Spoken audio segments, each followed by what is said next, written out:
સુરત શહેરના ભાટેના વિસ્તારમાં રોમિયોગીરી કરતા બદમાશે 3 સગીરાની રવિવારે છેડતી કરી હતી. આ બાબતે પોલીસે ફરિયાદ આપવામાં ન આવતા જોકે આ વિડીયો સોશિયલ મીડિયામાં વાયરલ થયો હતો, જેમાં ઉધના પોલીસ હરકતમાં આવી હતી. પોલીસે તાબડતોબ સોસાયટીના પ્રમુખની મંગળવારે રાત્રે ફરિયાદ લઈ છેડતી કરનાર સામે ગુનો દાખલ કર્યો હતો અને છેડતી કરનાર રોમિયોને શોધવા માટે મંગળવારે મોડી રાત્રે ઉધના પોલીસ અને ક્રાઇમ બ્રાન્ચે 8 ટીમો તૈયાર કરી હતી અને મોડી રાત્રે પોલીસે આરોપીને પકડવા માટે 400થી વધારે સીસીટીવી કેમેરાની તપાસ કરી હતી.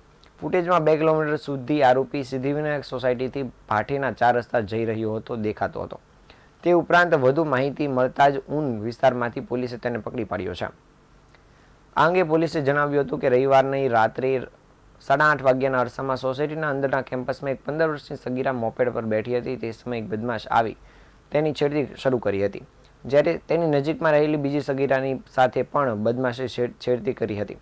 જ્યારે આ અંગે જાણ થતાં જ સોસાયટીના રહીશો ભેગા થઈ ગયા હતા. તે વખતે પરિવારજનોએ પોલીસ ફરિયાદ કરી ન હતી અને બાકી તાત્કાલિક 100 નંબર પર પોલીસને જાણ કરી હોત તો આરોપી પોલીસના પાંજરે પુરાઈ શક્યો હોત. જોકે આ વિડીયો વાયરલ થયા બાદ ઉધના પોલીસ હરકતમાં આવી હતી અને પોલીસે તાબડતોબ સોસાયટીના પ્રમુખની મંગળવારે રાત્રે ફરિયાદ લઈ છેડતી કરનાર સામે ગુનો દાખલ કર્યો હતો.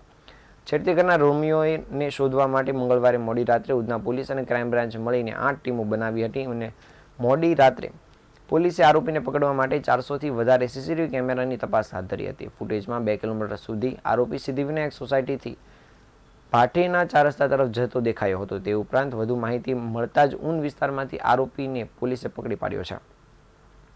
પોલીસે આરોપી મુસ્લિમ વિધર્મી હોવાનું સામે આવ્યું છે અને હાલ પોલીસે આ સમગ્ર મામલે આગળની કાર્યવાહી શરૂ કરી દીધી છે.